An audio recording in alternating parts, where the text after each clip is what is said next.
People always assume working in a hospital makes you brave. It doesn't. If anything, it teaches you just how fragile routines really are. My name's Daniel. At the time, I was 29 and worked nights as a respiratory therapist at a regional hospital just outside Columbus, Ohio. I wasn't a doctor or a nurse. I spent most of my shifts helping patients breathe, checking ventilators, and answering emergency calls from different wings.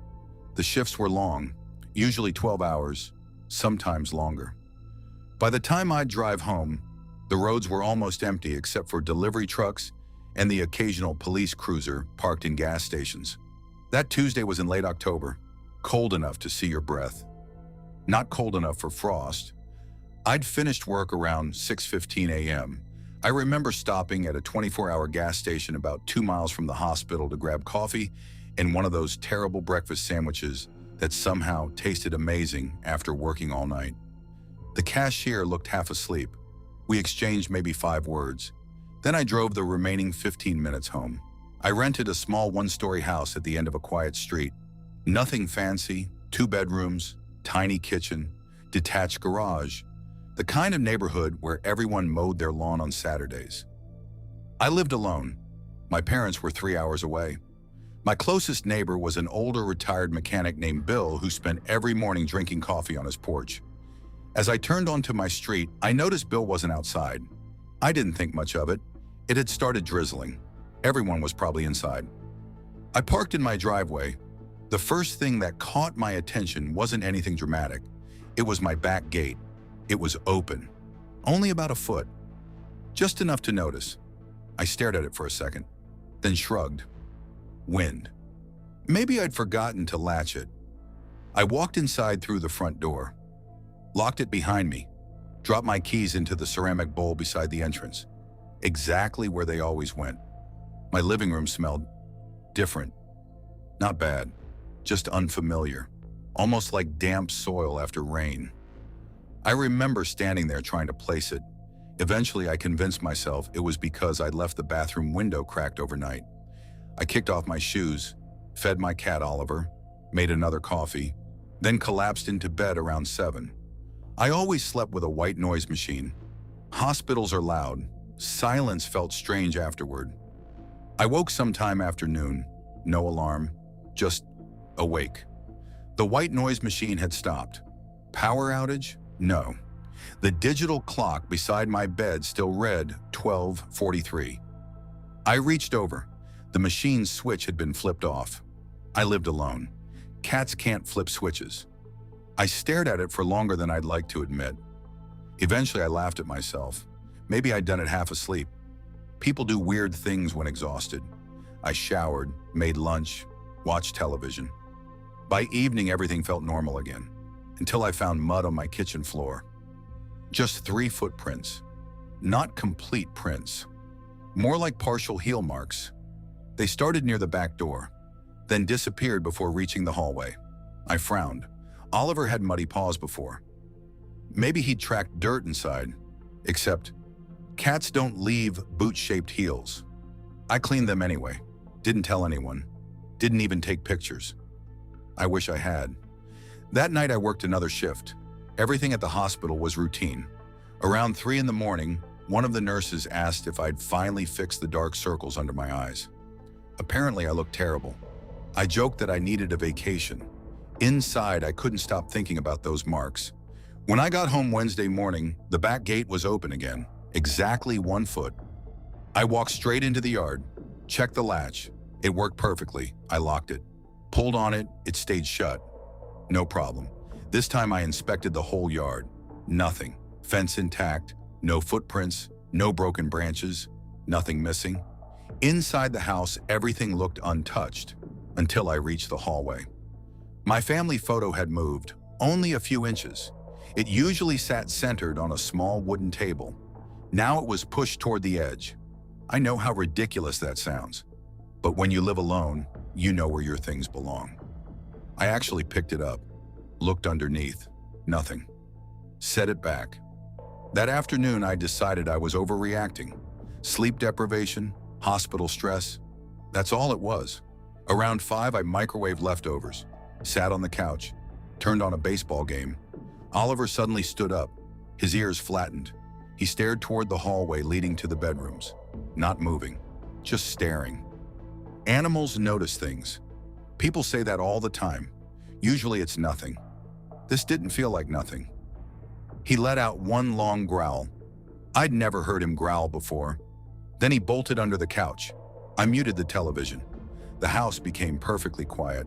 Then, a single creak from the hallway. Not loud, just enough. Old houses settle. Mine did constantly, except this sounded like weight, like someone slowly shifting from one foot to another. I grabbed the fireplace poker, walked toward the hallway. Bedroom, empty. Bathroom, empty. Guest room, empty. Closet, nothing. Every window was locked. Every door was locked. No attic, no basement. I checked everything twice. Nothing. That night I barely slept. Thursday morning was my day off. I finally called Bill next door, asked if he'd seen anyone around my property. He looked confused, then asked something that still bothers me. You finally stopped leaving your back door open? I felt my stomach drop. What? For about a week, he said. Every morning it'd be cracked open. I told him I'd never left it open. He just shrugged, said he assumed I liked fresh air. I didn't tell him I'd been working nights all week, meaning someone would have had to open it after I left or before I came home. I bought 2 inexpensive security cameras that afternoon. One faced the driveway, one faced the back door. Nothing fancy, motion activated. The first night, nothing. Second night, nothing. Third night, at 2:17 a.m., while I was at work, my phone buzzed. Motion detected. Back door. I opened the app expecting a raccoon.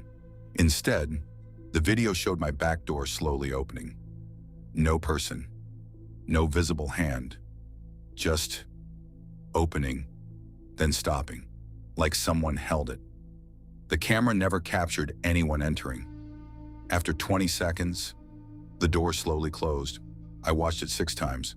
Nothing, no figure, no shadow, just the door. When I got home, police came, checked everything, found nothing.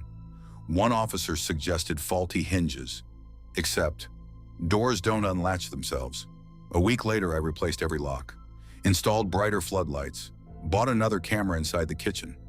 After that, nothing happened for almost 2 months. December arrived. Snow covered everything. Life settled down. I almost forgot. Until Christmas Eve. I'd volunteered the overnight shift.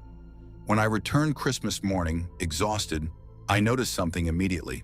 Fresh footprints in the snow, leading from the road, across my backyard, straight to my back door. Only one set. No return prints. Police searched again. Nothing. They asked if maybe someone climbed the fence afterward. Impossible.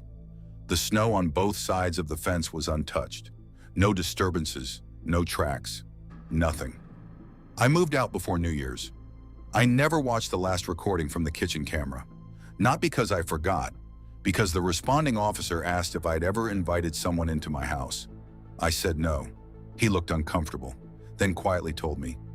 The camera had recorded movement in my hallway for nearly 4 minutes, just outside its field of view. Nothing visible, only the sound. Soft footsteps, slow breathing, and once, very quietly, someone trying my bedroom door while I was at work. I asked to hear the audio. He said, "I don't think you'd sleep after that." I never listened. Sometimes I still wonder if that was the right decision, because not knowing is terrifying, but knowing might have been worse.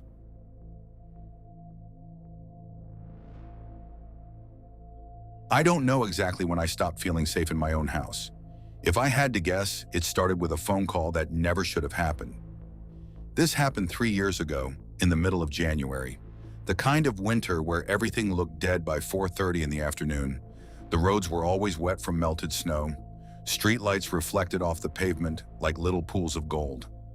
My husband was working offshore on a 2-week rotation, and I was home alone with my 4-year-old daughter, Emma. People hear single mother and imagine someone raising a child completely alone. That wasn't me. I was married. I just spent half the year acting like I wasn't. My husband worked long shifts on an oil platform in the Gulf, and once he left, it was just Emma and me until he came home. We lived in a quiet subdivision outside Mobile, Alabama. Nothing exciting ever happened there. Kids rode bicycles, neighbors waved. The loudest thing you usually heard was someone mowing their lawn. It was exactly why we'd bought the house. Safe neighborhoods don't stay safe forever. That Friday afternoon, I'd arranged for a babysitter so I could attend a work dinner. Her name was Kylie. She was 17. She'd watched Emma twice before. Always on time, always polite. At around 5:10 p.m., she texted saying she'd be there at 6. I replied with a thumbs up. Simple, normal. At 5:42, my phone rang. It was Kylie. "I can't make it," she said. "My dad's truck broke down." She sounded disappointed. I told her it wasn't a problem. I'd cancel the dinner. After we hung up, I called my boss, made an excuse, changed into sweatpants, ordered pizza. Problem solved. Or so I thought. Around 6:15, someone knocked on the front door. 3 slow knocks. Not loud, not soft. I looked through the peephole. Nobody. I opened the door anyway. Cold air rushed inside. The porch was empty. The driveway was empty. No footsteps, no cars, nothing. I figured neighborhood kids were playing games. It happens. I locked the door. 5 minutes later, my dog, Cooper, started barking toward the kitchen. Not the excited bark he used when someone walked by. This was different. Low, steady, the kind of growl that vibrated in his chest. He wouldn't leave the back door. I turned on the patio light. Nothing. Just the swing set moving slightly in the wind. Then I noticed something odd. The gate leading into the backyard was open. I'd locked it that morning. I remember because Emma had tried to wander outside while I carried groceries. I grabbed a flashlight, opened the back door. Cold air hit my face. The yard looked empty. I closed the gate, checked the latch twice, came back inside. As I locked the door, Cooper kept staring through the glass. His ears never moved, his eyes never blinked, like he was watching someone standing perfectly still. Emma asked who was outside. I told her probably a raccoon. She accepted that answer. Kids accept almost anything when they're little. Adults don't. By 8 o'clock, the snow had started falling. Big, slow flakes. Everything outside looked soft, quiet, peaceful. Emma fell asleep on the couch halfway through a movie. I carried her upstairs, tucked her into bed, read one chapter of her favorite book, kissed her forehead, closed the door halfway. Normal routine. At 9:37, my phone buzzed. A text from Kylie. "I'm here." I stared at it, then replied, "You already called. You said you couldn't come." No answer. 30 seconds later, another message arrived. "I'm outside." A cold feeling spread through my chest. I walked to the front window. Nothing. No car, no headlights, no footprints in the fresh snow. I called Kylie, straight to voicemail. I was about to ignore it when another text appeared. "Open the door," I called again. Voicemail. Then my phone rang. Unknown number. I answered. Static. Very faint breathing. Then a click. The call ended. I locked every deadbolt again, even though they were already locked. Cooper wouldn't stop staring toward the backyard. Not barking anymore, just watching. At exactly 10 o'clock, my motion light came on behind the house. I froze. The backyard flooded with white light. Nobody. 30 seconds later, it switched off. Another 30 seconds. It came back on, off, like someone kept stepping just outside the sensor's range. I grabbed the cordless house phone and called the police. The dispatcher asked if I actually saw anyone. I admitted I hadn't. She said officers would drive through the neighborhood. It could take 20 minutes. Those 20 minutes felt like hours. Then Emma called from upstairs. "Mom?" I ran up immediately. She was sitting upright, still half asleep. "There's a man in the backyard." Every hair on my arm stood up. "What?" "He was looking in my window." I rushed to her room, pulled back the curtain. Nothing, just snow, the backyard, the swing, darkness. But then I noticed something. Footprints, fresh, leading across the yard, stopping directly beneath Emma's window. Only one set. I shut the blinds immediately.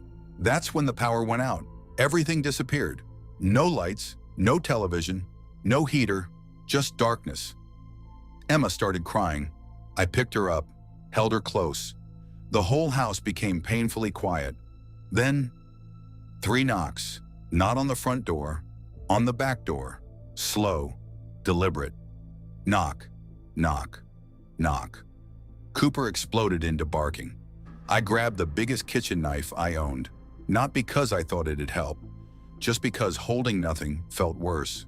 The knocking came again, same rhythm, closer somehow. Police arrived less than 5 minutes later. I've never been so relieved to see flashing lights. They searched the yard, the garage, the neighborhood. Nothing. One officer came back inside. He asked if anyone besides me had a key. No. Had anyone recently worked on the house? No. Had anyone followed me home? Not that I knew of. Then he asked if I'd mind showing him my daughter's room again. He walked to the window, looked outside, then quietly called his partner. Neither of them said anything for a long moment. Finally, I asked what was wrong. The older officer looked at me. There are 2 different footprints. I frowned. I only saw one. You weren't looking close enough, he pointed. The first trail led to the window. The second started beneath the window and disappeared toward the side of the house, like someone had been standing there before the snow started, waiting. The officers searched until almost 1 in the morning. They found nothing else. No fingerprints, no signs of forced entry, no witnesses. The next afternoon, Kylie called me crying. She apologized over and over. She swore she'd never sent those texts. She'd lost her phone that evening after her dad's truck broke down. Someone had apparently found it before she could report it missing. The police confirmed the messages came from her phone. They never figured out who had it. We sold that house 6 months later. Sometimes people ask why. I tell them it was because my husband's job changed. That's easier than telling the truth. Because I still think about one thing the older officer said before he left. He looked at the footprints one last time, then quietly said, "Whoever came to your house wasn't trying to get in. They already knew you weren't leaving."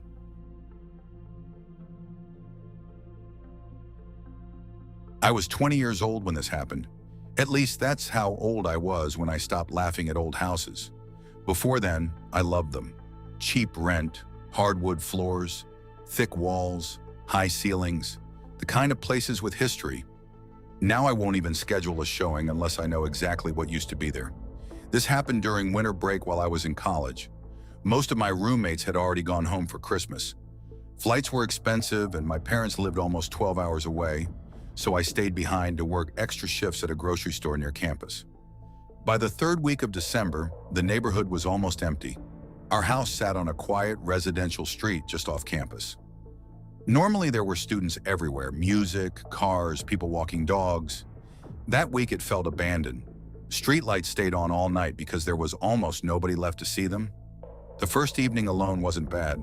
I ordered takeout, played video games, watched a basketball game until midnight. The only strange thing was how much louder the house seemed. Every pipe, every floorboard, every gust of wind. Old houses never stay quiet. They breathe. At least that's what people say. The second night I noticed something I hadn't paid attention to before. There was a small square panel in the hallway ceiling, an attic access. It wasn't unusual. What was unusual was that it wasn't sitting flush anymore.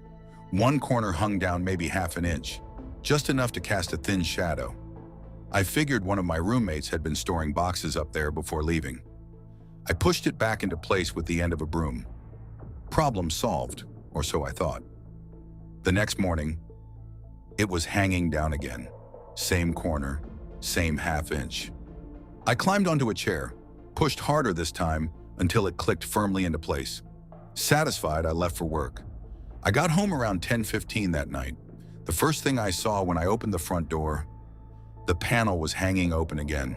Only this time it was lower, maybe 2 inches. I stared at it for a long time, then convinced myself I was imagining things. Wood expands, wood contracts, old houses settle. There was always an explanation. Around midnight, I heard something above me. Not footsteps, more like a slow drag, as if something heavy was being pulled across old wooden beams. It lasted maybe 5 seconds. Stopped. Started again. Then silence. I texted my roommates. Did anyone leave something loose in the attic? Nobody answered. They were all traveling. The next afternoon, I bought a folding ladder from a hardware store, mostly because my curiosity was stronger than my common sense. At 3 o'clock, with sunlight pouring through the hallway window, I opened the attic hatch. Dust floated everywhere. The insulation looked untouched. Cardboard boxes, old Christmas decorations. Nothing unusual. I climbed halfway inside with my phone flashlight. The attic stretched the entire length of the house. Dark, low. You couldn't stand upright. I crawled maybe 10 feet. Nothing. No animals. No damage. No signs anyone had been there recently. I climbed back down feeling embarrassed. That night, I slept better. Until 2:41 a.m., I woke to a loud thump directly above my bedroom. Not a creak, not settling. A heavy impact, like someone dropping onto their knees. I sat upright immediately. Complete silence followed. Then, 3 slow, scraping sounds, moving away from me, toward the hallway. I grabbed my phone, turned on the flashlight, opened my bedroom door. The attic panel was open, completely open. The ladder was still folded in the garage. I hadn't touched the hatch since the afternoon. I called campus police. 2 officers arrived about 20 minutes later. They searched the house. One climbed into the attic. 5 minutes later, he climbed back down. Probably a raccoon. That was it. No raccoon was found. No nest, nothing. Christmas Eve arrived. It snowed most of the day. By evening, the neighborhood looked deserted. I worked until 9, stopped for groceries, got home just after 10. As I unlocked the front door, I noticed something odd. There were muddy boot prints in the entryway. 1 pair, leading toward the hallway, not away from it. I froze. Every light in the house was off. I backed outside, called 911. Police arrived fast. They cleared every room. Nobody. Then one officer noticed something. The boot prints ended directly beneath the attic hatch. They didn't continue anywhere else. He unfolded my ladder, climbed into the attic.